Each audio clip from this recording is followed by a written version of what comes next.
इस वक्त की बड़ी खबर भारतीय जनता पार्टी के अंदर चल रही सर फुटबॉल से जुड़ी हुई। यशवंत सिन्हा भारतीय जनता पार्टी के वरिष्ठ नेता, वित्त मंत्री रह चुके, विदेश मंत्री रह चुके, उन्होंने भ्रष्टाचार का बिगुल बजाया था अपने ही अध्यक्ष नितिन गडकरी के खिलाफ। आज उनके खिलाफ सड़कों पर पोस्टर लगने लगे।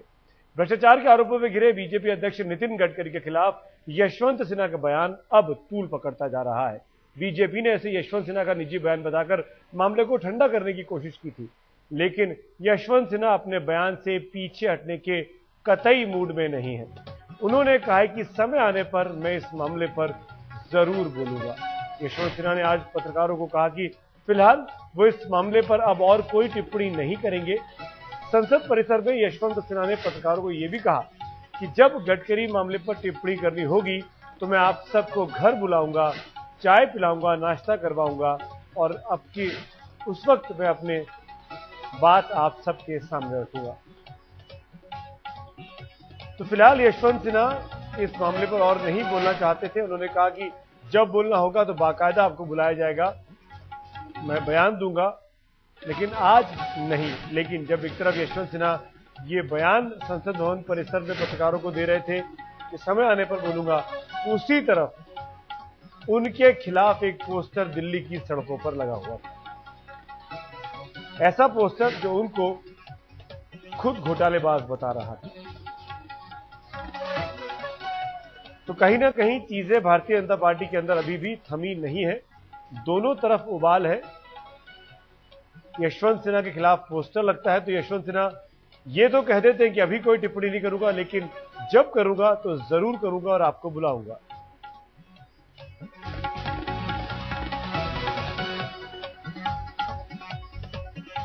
और आइए अब आपको सुनवाते हैं गडकरी पर सवाल के जवाब में यशवंत सिन्हा के क्या तेवर थे।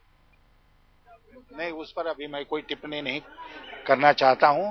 जब टिप्पणी करना होगा ना तो मैं आपको घर बुलाऊंगा, चाय पिलाऊंगा, नाश्ता कराऊंगा और वहां पर अपनी बात घर बुलाऊंगा, चाय पिलाऊंगा, नाश्ता कराऊंगा और वहां पर अपनी बात बोलूंगा। यानी ये नहीं कह रहे अभी भी यशवंत सिन्हा कि मैं बात नहीं करूंगा। वो बात करने पर कहीं ना कहीं आप कह सकते हैं उनका झुकाव उस तरफ नजर आ रहा है। मेरे साथ मेरे सहयोगी अमिताभ सिन्हा जुड़ गए हैं, जो कई सालों से बीजेपी और बीजेपी की अंदरूनी राजनीति को कवर करते आ रहे हैं। अमिताभ, क्या मतलब निकाला जाए यशवंत सिन्हा के इस बयान का कि जब बोलना होगा तो आपको घर बुलाकर बयान दूंगा? क्या अभी भी अपनी बात पर, अपने बयान पर कायम है? बिल्कुल सुमित, आपने उनकी भाषा सुनी होगी, कहीं कहीं से इसमें मिठास नहीं थी, इसमें सीधे तलखी नजर आ रही थी। लेकिन मौके का इंतजार जरूर कर रहे हैं यशवंत सिन्हा। उनके साथ शत्रुघ्न सिन्हा भी मौजूद थे वहां पर। आज पूरे दिन दोनों मंत्रणा करते रहे और जब राम जेठमलानी ने जिन नेताओं का नाम लिया था उसमें यशवंत, शत्रुघ्न सिन्हा और जसवंत सिंह तीनों थे वहां पर। तो जाहिर है जो इस बयान में कहीं ना कहीं तलखी भी है और इस बात का इंतजार ये दिखाता है कि यशवंत सिन्हा उचित मौके का इंतजार कर रहे हैं अगले हमले के बाद। और जो तीसरी और अहम बात है कि बीजेपी ने कहा था कि अपने बातों पर पुनर्विचार करें, कम से कम इस बयान के बाद तो लगता नहीं कि कुछ पुनर्विचार करने के मूड में है। सुमित, बिल्कुल यही मेरा सवाल भी था आपसे। क्या उनको ये बोला गया कि संसद के दौरान ना बोले, संसद के खत्म होने के बाद आपसे बात की जाएगी? आखिर क्यों अभी नहीं बोल रहे हैं? क्या बात है? देखिए, एक चौतरफा दबाव बनाया हुआ है बीजेपी की राजनीति का। यही हिस्सा एक पार्टी की छवि को लेकर सवाल उठने शुरू हुए थे जब पूर्ति को लेकर तमाम सवाल उठ रहे थे नितिन गडकरी पे। और यही कारण है कि कई नेतागण नहीं चाहते थे वो दोबारा अध्यक्ष बने, कार्यकाल उनका बढ़े और पार्टी का हथियार है भ्रष्टाचार के खिलाफ वो कहीं से कुंद पड़े। इसीलिए कहीं ना कहीं घेरेबंदी करने की कोशिश हो रही है। जेठमलानी ने इसकी शुरुआत की थी।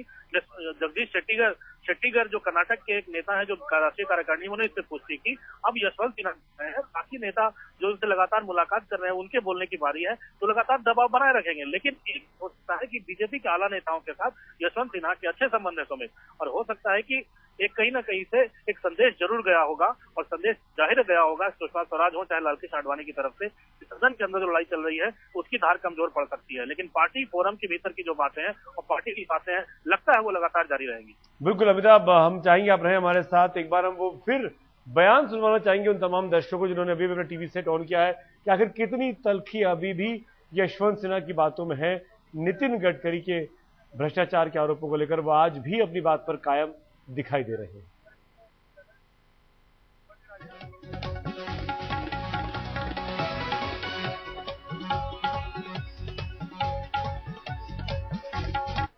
नहीं, उस पर अभी मैं कोई टिप्पणी नहीं करना चाहता हूं।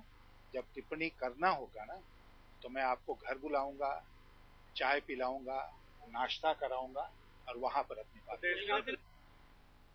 तो घर बुलाऊंगा, नाश्ता कराऊंगा, वहां पर अपनी बात बोलूंगा, यानी बात बोलूंगा जरूर, ये नहीं कह रहे हैं कि मैं अब नहीं कुछ कहना चाहता हूं, क्योंकि बीजेपी ने उनके इस बयान को गलत बताया था और कहा था कि उनको पुनर्विचार करना चाहिए। इस बीच जब यशवंत सिन्हा अपनी नाराजगी दिखाते हैं, वहीं उनके खिलाफ दिल्ली की सड़कों पर एक पोस्टर लगता है।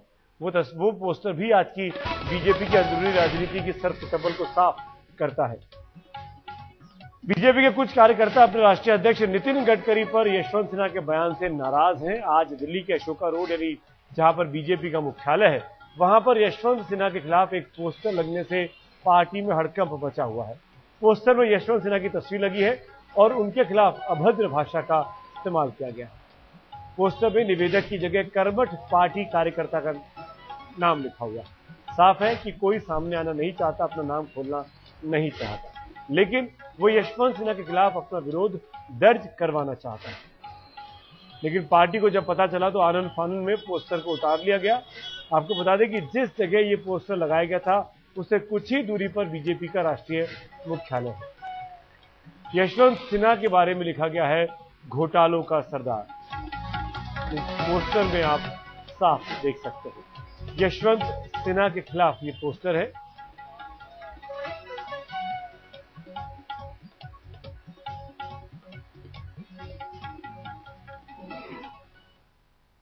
रही अब आपको दिखाते हैं दरअसल इस पोस्टर में ऐसा क्या था कि इसको आनन फानन में हटाया गया। बीजेपी में किस तरीके से अंदरूनी बगावत खुलेआम दिखने लगी है, उसका नजारा इस पोस्टर में साफ तौर पर दिखाई देता है। ये पोस्टर यशवंत सिन्हा के खिलाफ लगाया गया और जिस तरीके से खुलेआम यशवंत सिन्हा ने अभी 2 दिन पहले ही नितिन गडकरी के खिलाफ मोर्चा खोला था, उसके बाद सेंट्रल दिल्ली के इलाके में ये पोस्टर लगाए गए हैं। और इस पोस्टर को लगाने वाला आपको दिखाएं कि जो निवेदक है वो लिखा गया है भाजपा का निष्ठावान कार्यकर्ता, और साफ तौर पर कमल का निशान जो कि भाजपा का निशान है उसके भी उसका वो लगाया गया है। यहां तक कि जो निजी हमले हैं वो कितने तेज हो गए हैं उसका अंदाजा इस बात से लगाया जा सकता है कि इस पोस्टर पर लिखा गया है घोटालों का सरदार, यानी यशवंत सिन्हा को घोटालों का सरदार बताया गया है। यानी ये जो छुरियां हैं वो बीजेपी के अंदर ही अंदर तन गई हैं और उसकी लड़ाई अब अंदर कमरे के भीतर नहीं हो रही है बल्कि खुलेआम सड़कों पर आ गई है,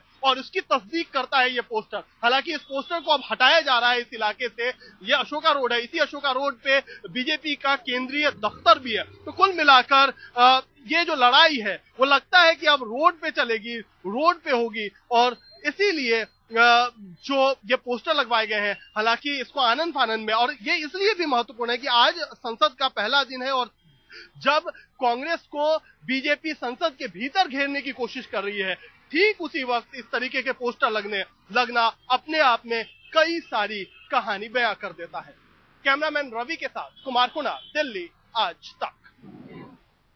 पोस्टर लगा यशवंत सिन्हा के खिलाफ किसी भाजपा के निष्ठावान कार्यकर्ता का, जो कहीं ना कहीं यशवंत सिन्हा को घोटालों का सरदार बता रहा है। जब इस बाबत यशवंत सिन्हा का रिएक्शन लिया गया तो ये सुनते हैं क्या कहना था उनका। हमने देखा नहीं है, हमको बताया गया है कि इस तरह के पोस्टर लगे हैं और एक कर्मठ कार्यकर्ता की तरफ से लगे हैं। अच्छा होता कि वो कर्मठ कार्यकर्ता महोदय सामने आते, अपना नाम खोलते तो फिर बहस होती। बेनाम व्यक्ति के खिलाफ कोई बहस नहीं कर सकता है ना। तो बीजेपी के अंदर सरफुटबल है, और जब इस बाबत की पोस्टर पे तमाम चीजें लिखी हैं, बीजेपी मुख्यालय के बाहर पोस्टर लगा है, पार्टी के प्रवक्ता शाहनवाज हुसैन से पूछा गया तो इन्होंने इसे किसी की साजिश बताया। शाहनवाज ने इस हरकत की निंदा भी की। तो आप अपने शब्द मेरी जबान से सुनना चाहते हैं, लेकिन जहां तक पोस्टर का सवाल है, इसकी भारतीय जनता पार्टी भर्त्सना करती है और ये शरारत है किसी की, और जिसने भी शरारत की है हम उसकी निंदा करते हैं।